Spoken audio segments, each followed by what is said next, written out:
नमस्कार।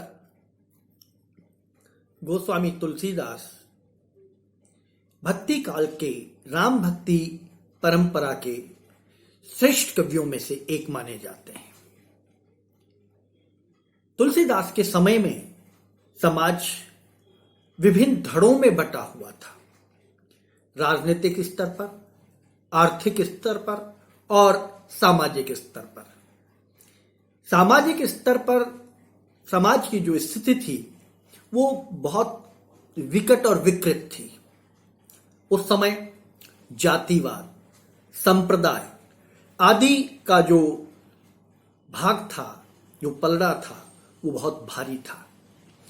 समन्वयवाद कहीं दिखाई नहीं देता था। अपनी अपनी ढकली, अपना अपना राग सब पीट रहे थे। ऐसी परिस्थिति में समाज की इस दुर्व्यवस्था को सुधारने का कार्य तुलसीदास ने अपने हाथ में लिया और उन्होंने रामचरितमानस के माध्यम से समाज को एक नई दिशा प्रदान की। तुलसी का संपूर्ण साहित्य, चाहे वो विनय पत्रिका हो, गीतावली हो, कवितावली हो, दोहावली हो या अन्य और कोई सा उनका ग्रंथ हो, उनमें सामाजिक व्यवस्था को उन्होंने व्यवस्थित करने का प्रयास किया है और रामचरितमानस तो इसका सबसे बड़ा उदाहरण है। तुलसी को समन्वयवादी कवि माना जाता है और ये एक प्रश्न बीए थर्ड ईयर में भी बनता है, प्रतियोगी परीक्षाओं में भी बनता है और प्रमुख प्रश्न है।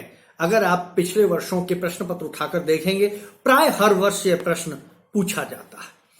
तो आज हम उसी पर बात कर रहे हैं। तुलसी की समन्वयवादी जो विचारधारा है वो उनके साहित्य में कैसे स्पष्ट होती है। तो सबसे पहले जो समाज बटा हुआ था दो भागों में,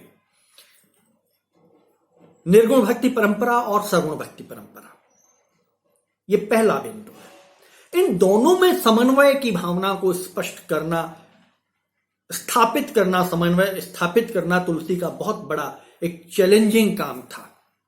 तुलसी ने एकेश्वरवाद को भी माना और तुलसी ने निराकार को भी माना, साकार को भी माना। तुलसी ने शैव और वैष्णवों को एक करने का प्रयास किया।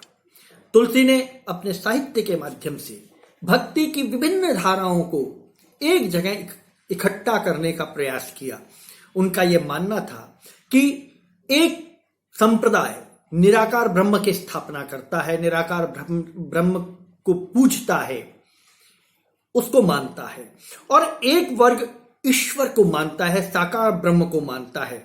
उनका यह मानना था कि यह केवल धर्म में ही नहीं है, अलग अलग धर्मों में ही नहीं है, एक धर्म में भी अलग तरह के लोग दिखाई देते हैं।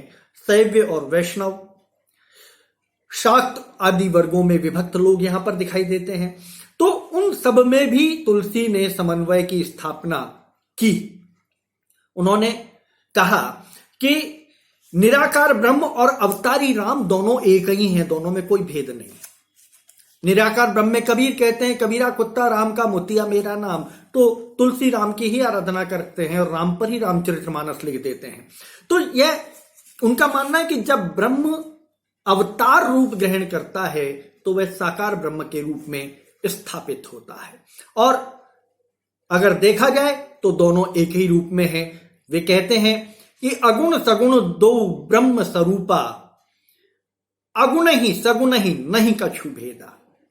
कि दोनों एक ही हैं, दोनों में कोई भेद नहीं है, केवल आराधना का माध्यम और तरीका अलग अलग है। इन दोनों को एक जगह कर आप देखिए, एक ही तरीके से देखिए, तो समाज में जो अंतर आपको दिखाई देता है वो अंतर आपको दिखाई नहीं देगा। दूसरे बिंदु के रूप में तुलसीदास का जो समन्वयवादिता का भाव है वह है दार्शनिक मान्यताओं में समन्वय। तुलसीदास का है कि विशिष्टाद्वैत, अद्वैत, द्वैताद्वैत, शुद्धाद्वैत आदि पर विचार कर दार्शनिक विचारों को एक जगह स्थापित करने का प्रयास किया जाए। इनको हम अलग अलग रूप में अगर लेकर चलेंगे तो हम ब्रह्म के बहुत सारे टुकड़े कर देंगे, बहुत जगह उनको विभक्त कर देंगे। यहां समन्वय की दृष्टिकोण की आवश्यकता है। समन्वयवादी दृष्टिकोण की आवश्यकता है। यहां हम देखें कि मूल में क्या है। इन सबके मूल में है ब्रह्म। चाहे हम ये कहते हैं कि अहम ब्रह्मास्मि द्वितीयो नास्ति, और चाहे हम शुद्धाद्वैत को मानते हैं, चाहे फिर हम द्वैत को मान लेते हैं, चाहे हम अद्वैत को मान लेते हैं, लेकिन केंद्र में इनके सब ब्रह्म है। और उस ब्रह्म को एक जगह अगर मान लेते हैं तो ये सारे विभेद अपने आप समाप्त हो जाएंगे। तो तुलसी ने इसमें भी समन्वयवादिता को लागू करने का प्रयास किया। वे कहते हैं कि कोऊ कहे सत्य झूठ कहे कोऊ कहे सत्य झूठ कहे कोऊ, युगल प्रबल कोऊ माने, और तुलसीदास परिहरि तीन ब्रह्म तो आपुन पहचान। तुलसीदास कहते हैं कि तीनों ब्रह्मों को आप अलग अलग करके बताओ, या उन तीनों में से अपने अपने ब्रह्म को पहचान लो कौन कौन सा है। मूल में मैंने आपसे पहले कहा, मूल में एक ही ब्रह्म है, और वही ब्रह्म द्वैताद्वैत में है, वही अद्वैत में है, वही जो है शुद्धाद्वैत में है। एक ही ब्रह्म है। उस ब्रह्म को हम अलग अलग रूप में देखते हैं, बाकी है एक। तुलसी कहते हैं कि अपने अपने को पहचानो, लेकिन यह एक चुनौतीपूर्ण प्रश्न है। तुलसी की यही विचारधारा समन्वयवादिता की ओर लेकर जाती है समाज को। अगला बिंदु आता है विभिन्न धर्मों में समन्वय। उस समय में, जिस समय तुलसीदास का समय था, मुगलों का काल था, और मुगलों के काल में विभिन्न धर्म पनप रहे थे, मत पनप रहे थे, संप्रदाय पनप रहे थे, वर्ग पनप रहे थे।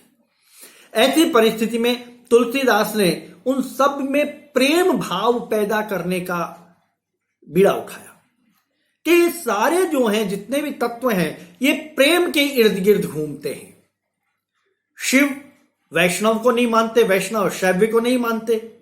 तो तुलसीदास ने कहा कि भाई नहीं, इसको तो मिटाना पड़ेगा। तो उन्होंने अपनी रामचरितमानस में कहलवा दिया, शिवद्रोही मम दास कहावा, सो नर मोहि सपने नहीं भावा।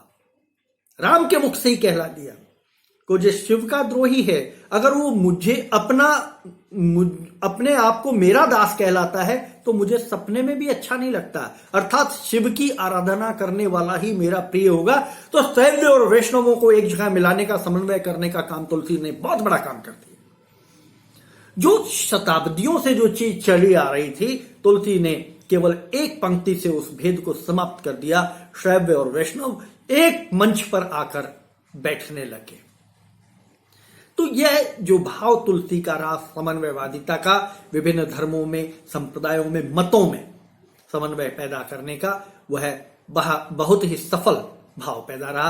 अगला बिंदु आता है ज्ञान भक्ति और कर्म में का समन्वय।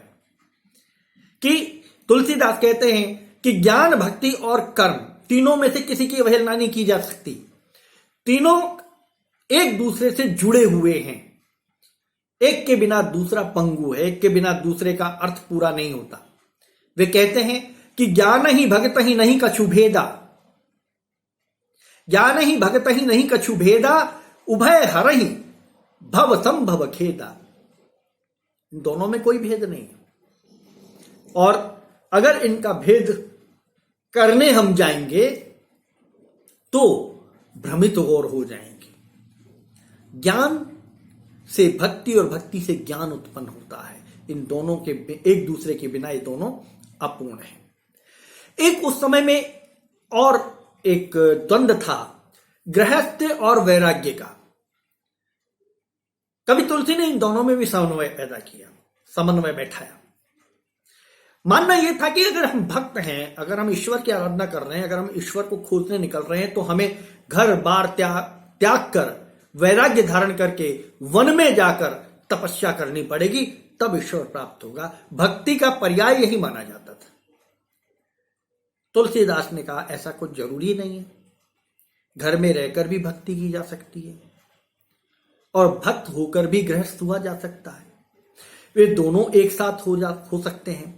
उनका यह मानना था कि ईश्वर के प्रति प्रेम हो, यह महत्वपूर्ण है।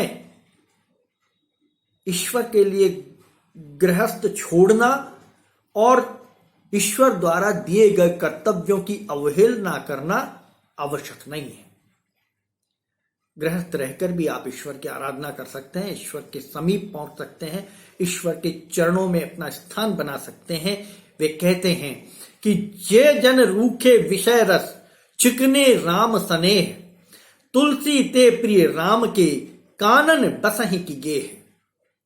कि तुलसी कहते हैं कि राम के प्रिय जो हैं, चाहे जंगल में रहें चाहे घर में रहें, राम को इससे कोई फर्क नहीं पड़ता, वो तो राम के हृदय में रहते हैं। और उसके लिए आपको घर बार त्याग कर जंगल जंगल भटकने की आवश्यकता नहीं है। इसके अतिरिक्त तुलसी ने ब्राह्मण और अब्राह्मण में समन्वय उस समय स्थापित किया। देखिए, मैंने जैसे आपको पहले कहा कि वर्ग भेद एक बहुत बड़ा भेद था। दो वर्ग थे, एक ब्राह्मण था, एक वर्ग ब्राह्मण का था, एक अब्राह्मण का था जिसमें बाकी सब लोग आते थे। तुलसी ने उन दोनों में राम के चरित्र के माध्यम से ही समन्वय पैदा किया। देखिए, राम के मित्र कौन? निषाद। राम के मित्र कौन? हनुमान, सुग्रीव। राम के मित्र कौन? केवट। राम ने किसके झूठे बैर खाए? सबरी के। और ये सबके सब कौन थे? अछूत। राम ने इन सबको गले लगाया। यह तुलसी की सबसे बड़ी प्रेरणा थी ब्राह्मण और अब्राह्मण के बीच में समन्वय स्थापित करने की। उन्होंने रामायण के इन पात्रों के माध्यम से यह बात स्पष्ट करने का प्रयास किया कि उन्होंने राक्षस वंशीय विभीषण को भी अपना मित्र बनाया, तो बानर वंशीय हनुमान और सुग्रीव को भी अपना मित्र बनाया। उन्होंने सबरी के झूठे बेर भी खाए। उन्होंने निषाद राज और केवट को भी गले लगाया। अर्थात समाज तब होता है जब सारे वर्ग एक साथ मिलकर भाईचारे की भावना से, समन्वय की भावना से इस समाज का गठन करते हैं। धागे में मोती पिरोए जाते हैं, ये धागा बीच में टूट जाता है तो सारे मोती बिखर जाते हैं। समाज भी उस धागे के समान है, उस माला के समान है, और उसको एक सिरे से दूसरे सिरे तक जोड़ना पड़ता है, बांधना पड़ता है।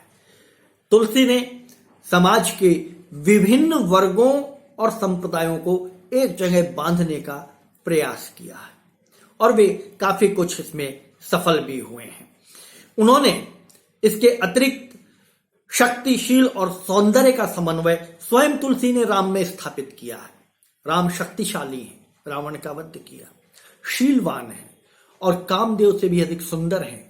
ये तीनों भाव राम में है, तो भी राम में घमंड नहीं है, तो भी राम शील की मूर्ति है, विनय की मूर्ति है, प्रेम की मूर्ति है।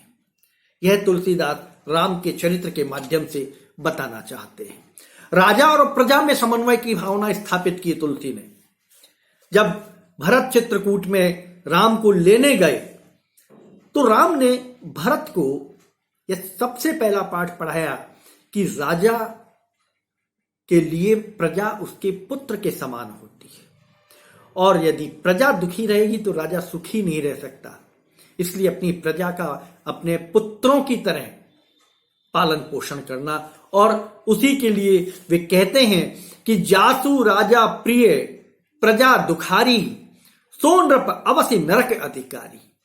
जिस राजा के रहते उसकी प्रजा दुख पाती है, वह राजा निश्चित रूप से नरक का भागी होता है। भरत को यह ज्ञान देकर उन्होंने वहां से भेजा, और स्वयं भी जब राजा बने तो उन्होंने एक धोबी के असंतुष्ट होने के कारण अपनी पत्नी सीता को त्याग दिया। यह उनके एक श्रेष्ठ राजा होने का प्रमाण माना जा सकता है। तो राजा और प्रजा के समन्वय का भाव जो भी है, वह भी तुलसीदास बहुत अच्छे से समझाने का प्रयास करते हैं अपनी रामचरितमानस के माध्यम से। अब बात आती है भाषा शैली के क्षेत्र में समन्वय। वह युग अधिकतर ब्रज भाषा का युग था। ब्रज भाषा में साहित्य सृजन हो रहा था चारों ओर। कृष्ण भक्त हो चाहे राम भक्त हो, सब ब्रज भाषा में ही काव्य का सृजन कर रहे थे। तुलसी ने रामचरितमानस अवधि में लिखी, लेकिन विनय पत्रिका और इसके अतिरिक्त कवितावली उन्होंने ब्रज भाषा में लिखी। तो ये दो समन्वय, भाषाओं का समन्वय रहा।